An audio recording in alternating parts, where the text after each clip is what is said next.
호국 보훈의 다리를 걷는 6월의 마지막 주일입니다. 오늘 설교 제목은 내 눈을 열어주소서입니다. 막강한 군사력을 가진 아람이 여러 번 이스라엘을 공격했는데 번번이 다 실패했습니다. 그것은 이스라엘에 뛰어난 장군이 있어서도 아니고 견고한 성벽이 있었기 때문도 아니었습니다. 이스라엘에 살고 있던 하나님의 사람 바로 엘리사 때문이었습니다. 아람이 비밀리 작전을 짜고 공격을 해도 이미 하나님 사람 엘리사가 이스라엘 왕에게 아람이 어디로 쳐들어올 테니까 그곳을 방어하세요, 그렇게 가르쳐 주었기 때문입니다. 이에 아람 왕은 이렇게 하면 안 되겠다 싶어서 엘리사를 먼저 잡으려고 말과 병거와 군사들을 보내었습니다. 그들은 밤중에 엘리사가 살던 성읍을 기습적으로 포위를 했습니다. 엘리사 사원이 아침에 일찍 일어나서 보니까 적의 군사들의 성이 완전히 포위되어 있습니다.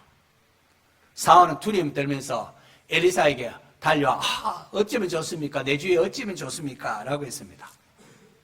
우리가 살아가다 보면은 이러한 삶의 위기에 처할 때가 있습니다. 사면으로 완전히 막힌 그런 상황 말입니다. 울부짖는 사원에게 하나님 사람 엘리사가 대답합니다. 두려워하지 말라. 우리와 함께한 자들이 그들과 함께한 자들보다 많으니라 라고 했습니다. 이에 엘리사가 사원을 위하여 기도합니다. 여호와여, 원하건대 그의 눈을 열어 보게 하옵소서.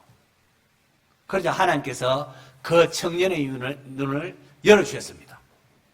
청년의 눈을 여니까 하나님께서 엘리사를 위하여 보낸 불말과 불병거가 산에 가득한 것이 보였습니다. 할렐루야. 이 시간 우리의 눈이 떠져서 우리와 함께 하시고 우리를 도우시는 하나님을 볼 수 있기를 축원합니다. 여러분, 하나님을 보지 못하면 게하시와 같이 됩니다. 게하시는 하나님은 보지 아니하고 나만 장군이 가져온 은금포화만 보았습니다.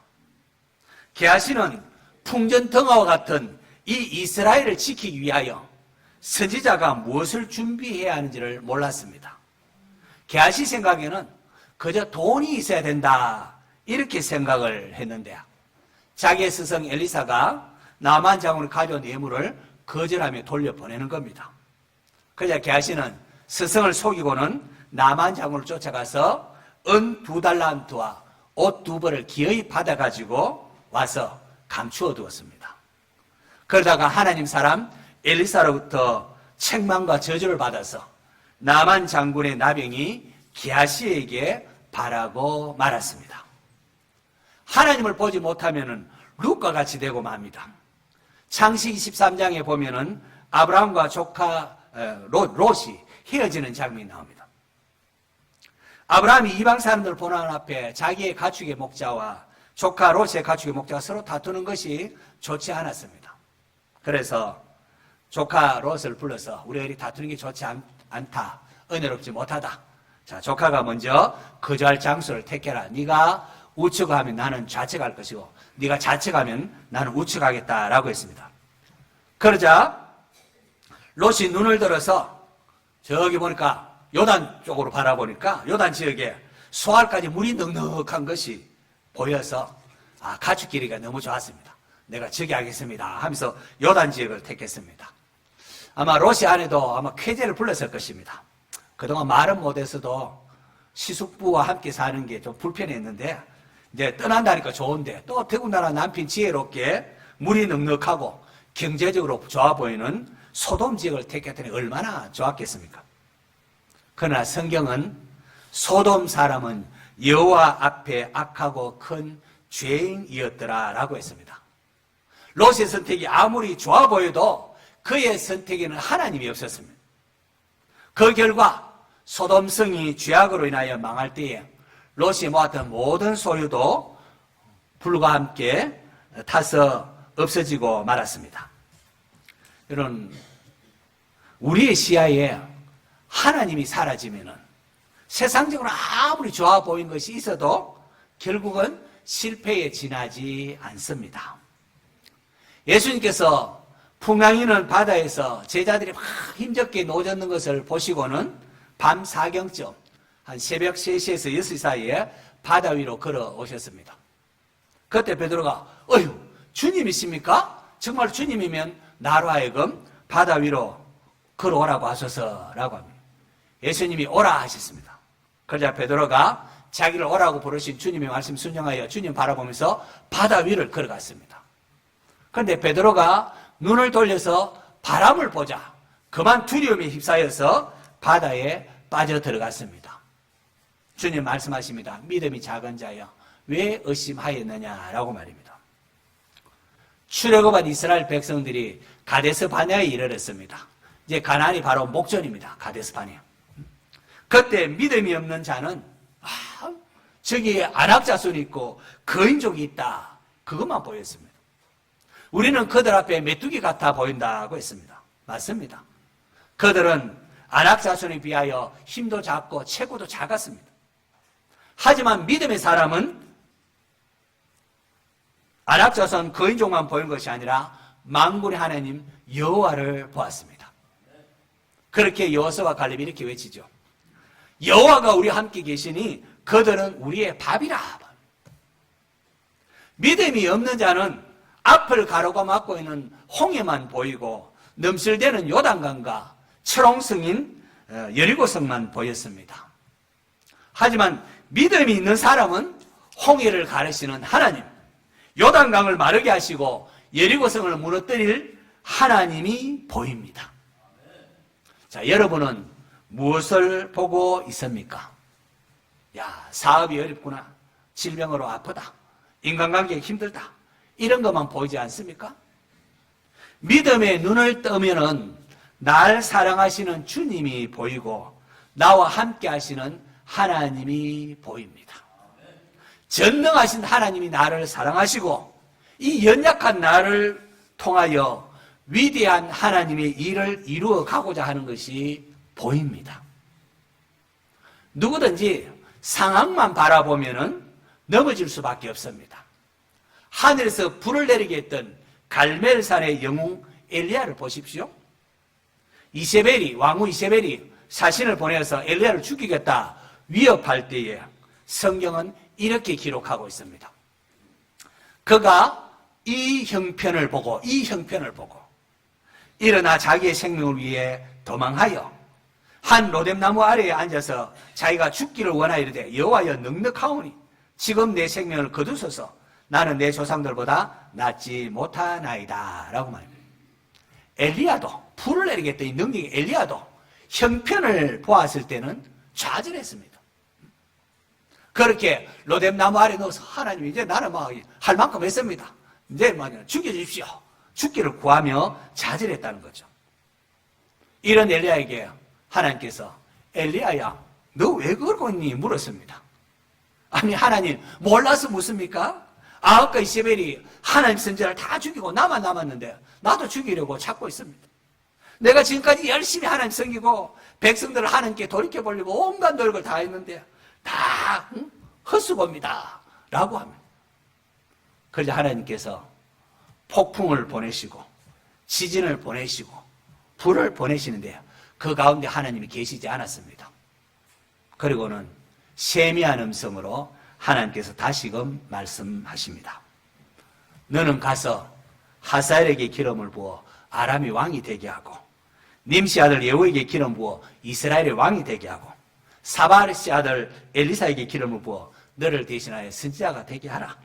하사엘의 칼을 피하는 자를 예후가 죽일 것이요 예후의 칼을 피하는 자를 엘리사가 죽이리라. 그러나 내가 이스라엘 가운데 7,000명을 남기리니 다 바알에게 무릎을 꿇지 아니하고 다 바알에게 입맞추지 아니한 자니라 라고 합니다. 아니 갑자기 무슨 이 뚱땅지 같은 말씀을 하시는 겁니까? 이게 무슨 말인지 몰라가지고 이 본문을 가지고 실험을 했습니다. 근데 알고 보니까 아방과 이세벨이 아무리 권력을 휘두르고 막 세상을 좌지우지하는 것처럼 보여도 왕을 세우시고 폐하시는 분은 하나님이시라는 것이었습니다. 역사의 수레바퀴를 움직이는 분은 하나님이십니다.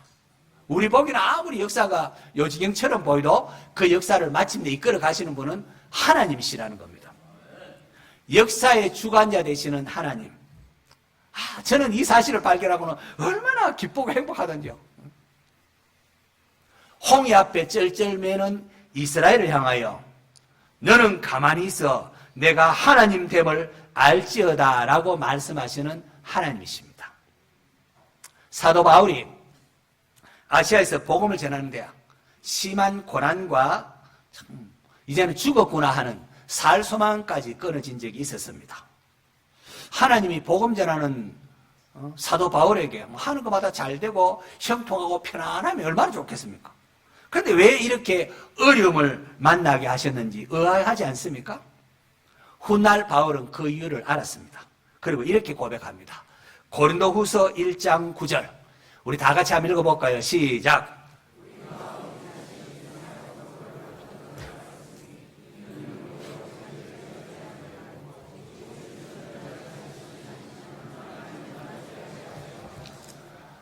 우리가 우리 자신이 사형 선고 받은 줄 알았으니 이제는 죽었구나 너무 고생했으면 이제 죽었다 하시는 거예요.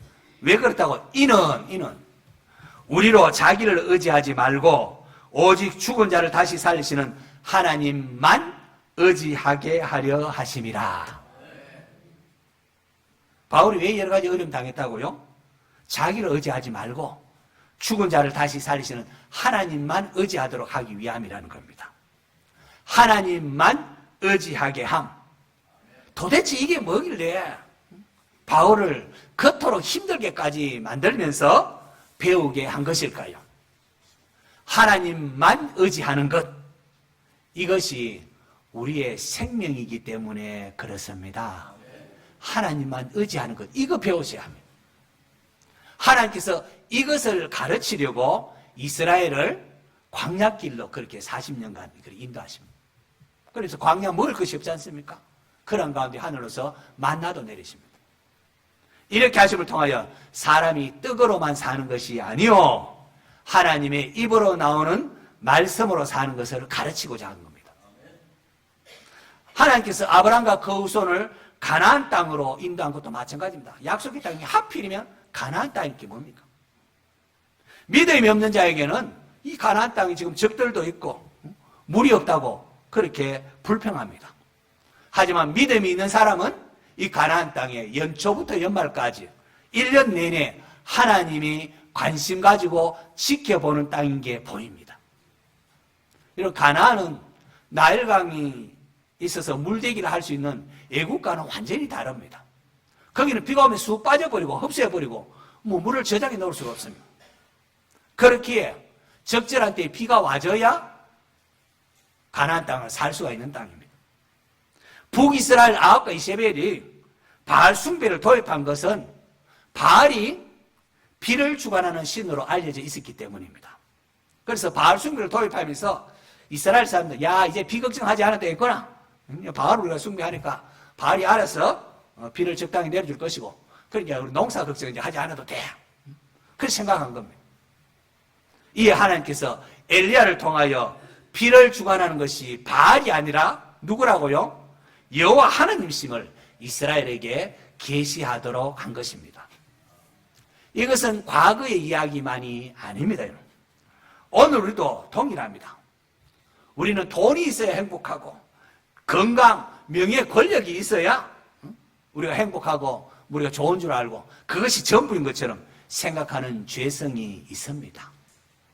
하지만 하나님은 그게 아니라 하나님이 우리의 인생의 전부임을 알기를 원하십니다. 하늘과 땅과 공기와 물, 이 모든 것이 하나님의 것입니다. 하나님의 주인됨을 인정하며 하나님 주셔서 감사합니다. 감사하면서 우리가 서로 사랑하며 행복하게 살아가는 것 하나님께서 원하시는 겁니다. 하나님의 주인됨을 인정하는 것, 이것이 하나님의 나라입니다. 예레미야 선지자를 통하여 하나님께서 이렇게 말씀을 하십니다. 예레미야서 2장 13절 또 같이 읽어봅니다. 시작. 내 백성이 두 가지 악을 행하였나니 곧 그들이 생수에 거는 데는 나를 버린 것과 스스로 웅덩이를 판 것인데 그것은 그 물을 가두지 못할 터진 웅덩이니라. 인류의 죄악은 생수의 근원 대신 하나님을 떠난 겁니다. 하나님을 버리고 떠난 겁니다. 그리고 스스로의 힘으로 살 수 있다고 착각하면서 살아가는 겁니다. 하지만 그것은 물을 가두지 못하는 터진 웅덩이와 같다고 했습니다. 아무리 노력해서 내 힘으로 살아가려고 노력해서 물질을 모아도 그것을 사용하려고 하는데 건강을 잃어버렸어. 그럼 소용이 없습니다. 또 아무리 또 비록 건강이 있어서 떵떵거린다 해도 세월 앞에는 언젠가는 헛되구나 고백할 날이 오고야 맙니다. 가정이나 교회나 나라에서 막 큰소리치고 자기 마음대로 막 자지우지 하는 사람처럼 사람이 있어도 한번 세월 흘러보십시오. 80이 되고 90이 되고 이 나이가 흐르면은 뭐 걷는 것도 힘이 들고 이 몸도 뭐 약해져서 소화도 제대로 하지 못합니다. 권력 무상을 말할 수밖에 없습니다. 뭐 자녀들이 요양원 보내면은 뭐 가기 싫어도 요양원 모시고 하면은 가기 싫어도 가야 합니다. 뭐 집에 돌봐줄 사람이 없는데 어떻게 하겠습니까? 우리의 영원한 소망은 오직 예수 그리스도이십니다. 인류의 영원한 생명은 오직 예수님 뿐이십니다. 두려워하는 어찌면 좋습니다. 두려워하는 사환을 위하여 엘리사가 행한 일을 보십시오. 내 주여 우리가 어찌하리까 할 때에 하나님의 사람 엘리사가 행한 일이 무엇인지 열왕기하 6장 17절입니다. 또 같이 읽습니다. 시작. 기도하여 이르되 여호와여 원하건대 그의 눈을 열어서 보게 하소서 하니 기도하여 이르되 여기에 줄을 그으셔야 됩니다. 두려워 떠는 사환을 위하여 엘리사가 기도할 때에 사환의 눈이 열렸습니다. 성경은 하나님을 만나고 우리를 두렵게 하는 세상을 이기는 비결은 기도다 그렇게 가르칩니다. 약복강가 형 만나는 게 두려워서 벌벌 떠던 야곱이 약복강가에서 하나님과 씨름하며 기도하지 않습니까? 또 포로로 잡혀간 다니엘 하루에 3번씩 기도했습니다.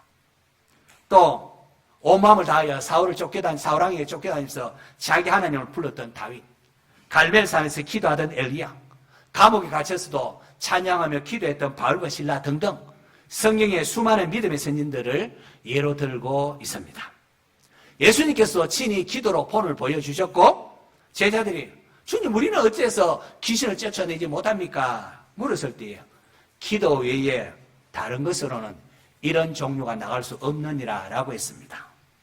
영적 전투에서 승리하는 비결은 다른 데 있지 않습니다. 주위에 부흥하는 교회를 보십시오. 부흥하는 교회의 특징은 기도예요.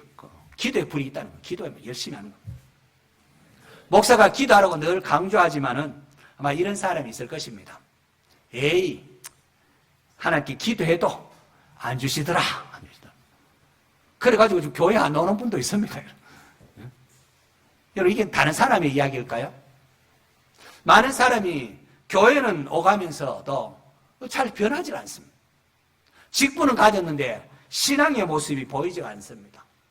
목사가 열심히 준비해서 말씀을 전했는데 그 말씀을 기똥으로 듣고 변하지 않는 모습으로 인하여 참 안타까워한 적이 한두 번이 아닙니다. 지금도 그렇습니다. 그도 그럴 것이 기도하고 했지만은 기도해도 소용이 없더라는 겁니다. 기도에 소용이 없더라. 그런 분들에게 말씀드리고 싶습니다. 그러면은 하나님께 물어야죠. 하나님 왜 안 주십니까? 구하라 그러면 주시라고 했는데 왜 안 주십니까? 하고 하나님께 따지셔야 합니다. 하나님께서 싫어하지 않으십니다. 제가 그랬거든요. 제가 그랬어요. 하나님 왜 기도하라고 했는데 왜 안 주십니까? 따지셔야 됩니다. 도대체 엘리야의 하나님 여호와는 어디 계십니까? 하고 엘리야처럼 부르짖어야 합니다. 하나님 도대체 어디 있습니까? 찾아야 합니다. 그러면은 성경이 열리기 시작합니다. 하나님께서 말씀하십니다. 여호와의 손이 짧아서 구원하지 못하심도 아니고 귀가 어두워 듣지 못하심도 아니다. 오직 너희 죄악이 너희와 하나님 사이를 갈라놓았고 너희 죄가 그의 얼굴을 가려서 너에게 듣지 않으시게 함이니라. 내가 나의 마음에 죄악을 품었더라면 주께서 듣지 아니하시리라. 너희가 얻지 못하면 구하지 아니하기 때문이고 구하여도 받지 못하면 정욕으로 쓰려고 잘못 구하기 때문이다. 일용할 양식을 구하라. 너희는 먼저 그의 나라와 그의 의를 구하라. 그리하면 이 모든 것을 너희에게 다 하시리라. 먼저 가서 형제와 화목하고 그 다음에 와서 예물을 드리라. 이게 성경이 열리기 시작합니다. 성도 여러분, 우리에게는 예수 그리스도로 말미암은 죄사함의 은총이 있습니다. 하나님께 내 죄를 자백하고 하나님의 말씀이 내 심령을 때릴 때 잘못했습니다, 용서를 구하면 하나님께서 용서해 주십니다. 흰 눈같이 양털같이 용서해 주십니다. 예수님 때문에. 엘리야가 하늘로 들림받는다고 했을 때에 엘리사는 죽기 살기로 엘리야를 놓아주지 않고 따라갑니다. 엘리야가 하다가 야, 도대체 뭘 원하느냐? 내가 네게 어떻게 할지를 구하라 라고 할 때 엘리사는 금이나 은을 구하지 않았습니다. 건강 구하지 않았습니다. 오래 사는 거 구하지 않았습니다. 당신이 성령이 하는 역사가 갑질이나 내게 있게 하소서라고 했습니다. 엘리야가 회오리 바람을 타고 하늘로 올라가 버리죠. 엘리야의 하나님 여호와는 어디 계십니까? 도대체 하나님 어디 있습니까? 라고 울부짖었습니다. 이렇듯 하나님을 찾던 엘리사를 하나님은 만나 주셨습니다. 하나님 만나니까 모든 게 해결돼 버립니다. 모든 문제, 여러분 엘리사가 하는 거 보십시오. 모든 문제가 뚝딱뚝딱 하나님 만나니까 다 풀립니다. 베델과 여리고 요단의 선지 생도들도 있었습니다. 하지만 그들에게는 엘리사와 같은 간절함이 없었습니다. 성경은 너희가 전심으로 나를 찾고 찾으면은 나를 만나리라. 여호와의 눈은 온 땅을 두루 감찰하사 전심으로 자기에게 향하는 자들을 위하여 능력을 베푸시나니라고 합니다. 하나님이여, 사슴이 시냇물 찾기에 갈급한 같이 내 영혼을 주로 찾기에 갈급하나이다 라고 했던 이 시편 기자의 간절함이, 갈급함이 우리에게 있어야 합니다. 게하시는 하나님을 찾기보다 물질을 의지했습니다. 물질이 있으면 되지 라고. 오늘 본문에 나와 있는 사환 역시 문제만 바라보고 주여 어쩌면 좋습니까? 문제만 바라봤어요. 여기에 반해 엘리사는 오직 여호와를 찾고 성령의 역사를 구했습니다. 아무리 아람 군대가 쳐들어와도 하나님께는 열방이 한 통에 한 방울의 물과 같다고 했습니다. 자, 오늘 우리는 무엇을 간절히 찾고 있습니까? 뭘 간절히 찾고 있습니까? 하나님이 아닌 다른 것으로 만족을 얻으려고 하는 어리석음을 범하지 마시기를 바랍니다. 세상 것으로, 물질로, 건강으로, 다른 것으로 만족을 얻으려고 하는 것은 마치 바닷물을 마시려는 것과 같습니다. 야곱의 우물가에서 물을 기르러 가는 사마리아 수가성 여인처럼 말입니다. 그 수가성, 야곱의 우물은 물을 마시면은 시원하다. 하지만 잠시 뒤에 또다시 목마를 수밖에 없습니다. 그것으로는 인생의 목마름을 해결할 수가 없습니다. 예수 그리스도만이 영원한 생수가 되십니다. 나는 하나님이 필요합니다. 하나님만이 나를 구원하십니다. 하나님에게 다른 것으로는 만족할 수가 없습니다. 하나님은 어디 계십니까? 나를 만나 주옵소서. 내 눈을 열어 주옵소서. 그렇게 기도하시기를 바랍니다. 하나님을 찾을 때에 하나님께서 영광을 받으십니다. 여러분, 자식이 아버지를 존중히 여기지도 아니하고 감사하지도 아니하고 그저 돈만 주는 분으로 알면 되겠습니까? 아버지가 준 돈으로 허랑방탕히 살다가 아버지 나 돈 떨어지는데 왜 돈 안 줘요? 여러분, 그러면은 그런 자식 둔 부모의 마음을 어떠하겠습니까? 성도가 하나님을 아버지로 두었는데 하나님을 찾지 아니하고 돈을 찾고 건강을 찾고 명예와 권력을 구하기만 합니다. 하나님이 달리 우리에게서 얼굴을 숨기는 게 아닙니다, 여러분. 아버지를 떠난 것이 얼마나 잘못된 것인가 깨닫기 원하시는 하나님의 마음이 있는 겁니다. 너희 그것 갖고 한번 살아봐라. 나를 떠나서 한번 살아봐라. 내버려 두십니다. 세상에 다른 어떤 것이 아닌 하나님을 찾으라는 겁니다. 하나님을 찾는 성도 되시기를 바랍니다. 하나님은 죄로 인하여 영원히 죽은 우리를 살리기 위하여 자기의 독생자까지 내어주셨습니다. 독생자, 디옴니피 같은 선하자, 유일한 독자입니다. 독생자를 내어주시면 하나님이 자기 전부를 다 내어준 것과 같습니다. 이로써 하나님의 사랑, 우리를 사랑한 하나님의 사랑 확정된 겁니다. 하나님 정말 나 사랑합니까? 독생자를 내어주신 하나님의 사랑을 보면 거기 벌써 답이 나와 있습니다. 우리가 기도하고도 염려 근심에 빠져 있는 것은 왜일까요? 날 사랑하시는 하나님을 믿지 못하기 때문에 그렇습니다. 내가 기도하면서도 하나님이 내 뜻대로 움직이지 않으면 어떡하나? 내 뜻대로 움직여야 되는데 우리가 하나님보다 더 지혜롭습니까? 내 뜻보다 하나님이 월등히 지혜롭습니다. 만약에 내 뜻대로 모든 게 되었더라면 우리는 벌써 망하고 이 자리에 있을 수가 없습니다. 예수님의 겟세마네의 기도를 보십시오.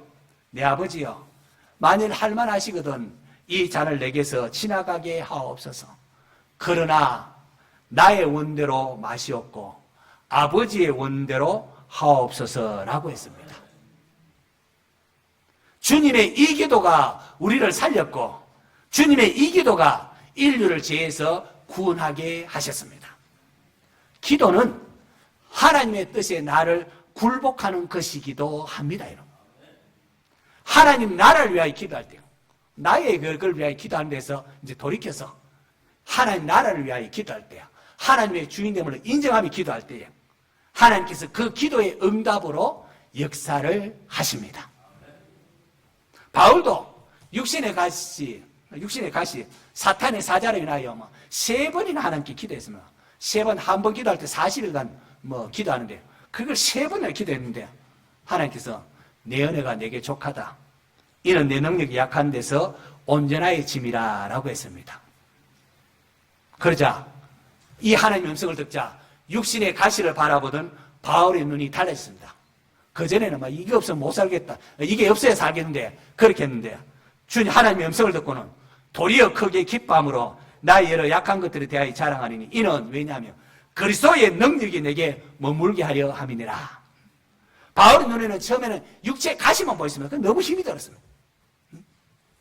그런데 기도를 통하여 하나님의 음성을 듣게 되자 나의 연약함을 통하여 역사하시는 하나님의 능력이 보였던 겁니다. 여러분에게도 이러한 영의 눈이 열리기를 축원합니다. 성도 여러분, 풍전등화의 위기 속에 하나님 사람 엘리사 한 사람을 인하여 아람과의 위험 속에서도 나라가 든든할 수가 있었습니다. 아, 내 주여 어찌하오리까? 이러한 두려움과 혼돈의 마침표를 찍고 평안을 누리기 위해서는 눈이 열려야 합니다. 주여 내 눈을 열어주소서. 하나님을 찾으며 기도하시기 바랍니다. 하나님을 바라볼 때, 하나님을 바라보는 믿음의 눈이 열릴 때에 풍랑이는 바다도 걸어갈 수 있고 세상이 알지 못하는 평안을 누릴 수가 있습니다. 말과 병거와 군사들이 있어도 우리를 지키시는 하나님의 불말과 불병거로 인하여 담대할 수 있습니다. 우리 모두 이 시대의 엘리사와 같이 하나님을 향한 눈이 열리는 자가 되어서 세상이 흔들리지 말고 하나님 나라를 세워나가는 복된 성도 되시기를 축원합니다.